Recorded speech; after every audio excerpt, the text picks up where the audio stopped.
Hey guys, it's Francisco. How's it going? Hope everybody's having a great winter. Got a couple more months of isolation, I hope, and hopefully we'll be able to do in person uh, meetings again or whatever it is that you used to attend. For me personally, I used to do development meetups and technology meetups in the Dallas Fort Worth area. Now those things are kind of virtual, so I'm trying to do my part in trying to show people what I've learned so far and try to spread the knowledge, I guess, not the COVID. So, enough with my bad jokes. So, pretty much what we're going to do today is I'm going to teach you guys how to install VS Code. I know that it's not really much to learn, it's just installing an application, but for me, I think it helps if we introduce this as part of the course. So let me just show you how it works for a Windows person, and I'm pretty sure it's the same for Linux and Mac. So I have a folder called dev, and it's actually on my C drive, and that's where I have all my projects. And I think I made a lesson folder. So let me remove the lesson.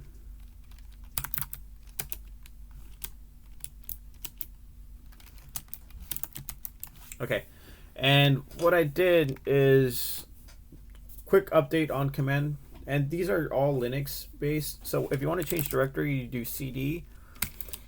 And then you do for Windows, you do the C, because I'm specifying my C drive, and then this is the dev, okay? The dev folder in my C drive. For Linux, it's the same thing, except you'll do the mount or home/user, and Linux uses /, Windows uses \, and also Mac uses the same Unix-like command structure. So if you do ls, that'll show your folders and items as well. And if you do mkdir, it makes a directory. And we'll name this one lesson 01. And this is how we're going to continue with the rest of the development course for the JavaScript. And I think every other course, whether it's JavaScript, using Docker or Ansible or whatever I'm gonna talk about, is gonna be using the command prompt. And the way I learned is Linux. And the good thing about PowerShell is that PowerShell lets you use those Linux commands. And you can also use and if you're ever stuck with a command, you can use the man and then mkdir, and it'll give you the information behind this. As you can see, this is actually called new item, and it creates a new item. And this is because this is a PowerShell. PowerShell gives you the nicknames, the Linux nicknames, but if you had Linux, it'll give you the same information. So this is a quick little how to manage through the command line, because that's what we're going to be using, and it's very essential, especially if you're using Node.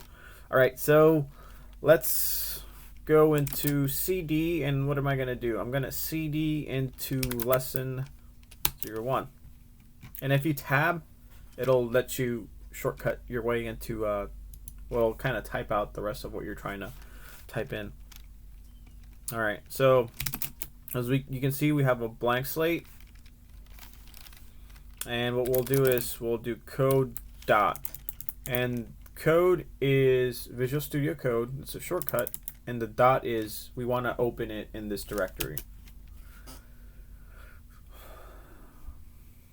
And that opened in a new window, but we'll just go ahead and drag it up here. Cool. So we have a blank slate.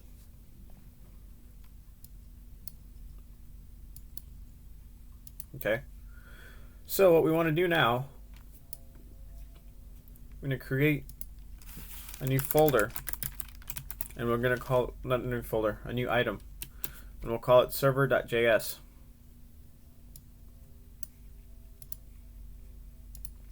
And I did say that we're gonna let me go back. I did say that we're gonna install the Visual Studio Code. So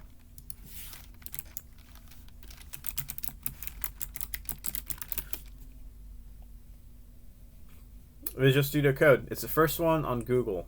I'm not sure about Bing, but it's the first one on Google. Let's go to the download and download it for Windows, Debian, or Red Hat, Fedora, SUSE, Linux, and Mac. I think the Mac is self-explanatory. You just double-click it and it'll install it for itself. Debian and RPM. I'm a little bit rusty on my RPM commands, but for Debian, it's the let me open up a Ubuntu. So for the Ubuntu, you'll do the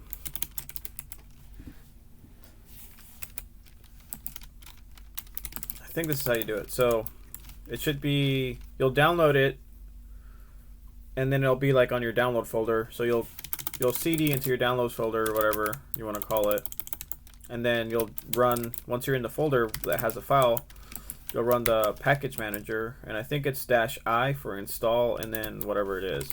And if we do --help, it'll kind of tell you. So it'll give you the the options and install. Yeah. So we'll just do -I or install, and then you'll just specify the VS code or whatever it's called. So if I download it, well, yeah. So you'll the code -whatever, and then I think it'll also register on Linux, so you can open it with just the code. And on Windows, it's the same thing. I already have it installed, but I downloaded it.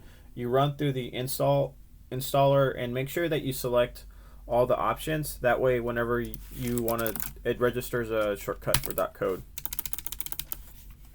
And of course, you just open PowerShell and you're ready to go. So now that we got that out of the way, bam, we open the server.js. Cool. So now we can start to code JavaScript files, and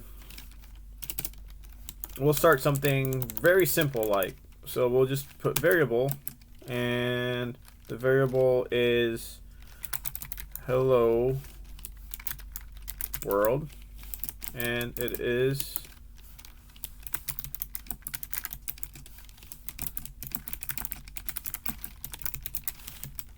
okay, cool. So and then we'll do console.log hello world. Cool. So, and the reason why I have a prettier enabled, and you have all these, the cool thing about VS Code is that you can have all these extensions, and what they do is I have Beautify, Docker, ESLint. This requires a reload, whatever. And the cool thing about these is that it will kind of make my code pretty. So if I make some really, really ugly function here, function I am test, and let's say I put a var, whatever. And we haven't talked about functions, but I just kind of want to prove something here.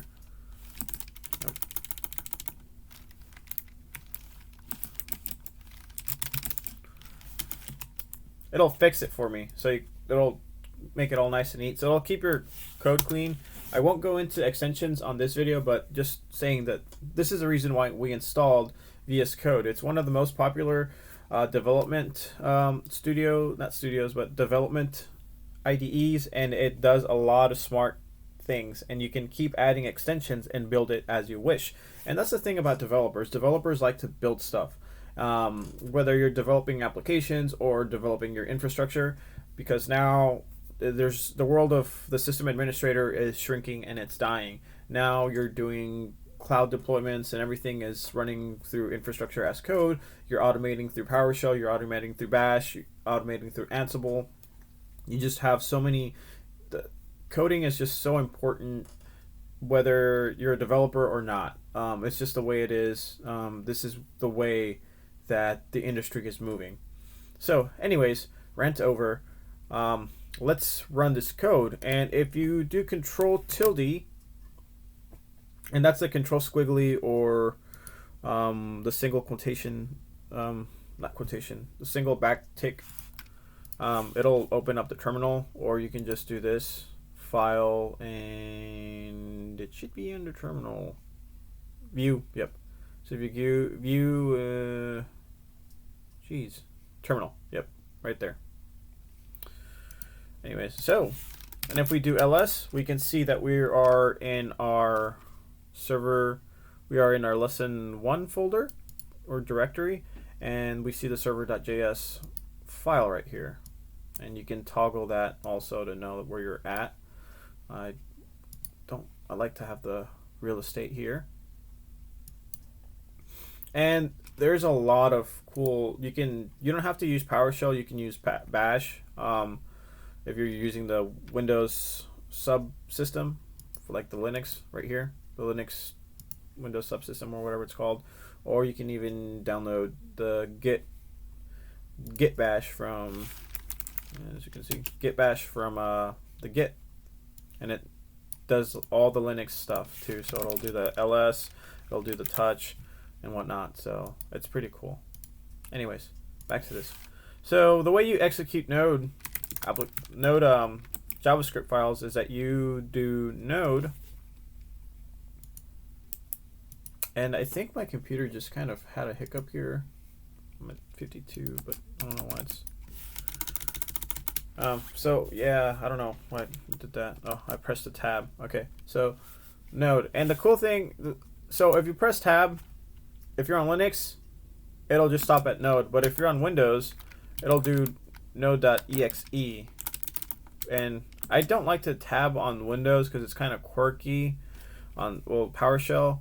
So I usually reserve tab on a beefier Linux system, but this isn't exactly a beefy Windows. So just keep in mind, if you tab, it might kind of take a while, like mine just got stuck. Anyways, so we'll do server.js, and it'll run the server.js. So it'll run through the first one.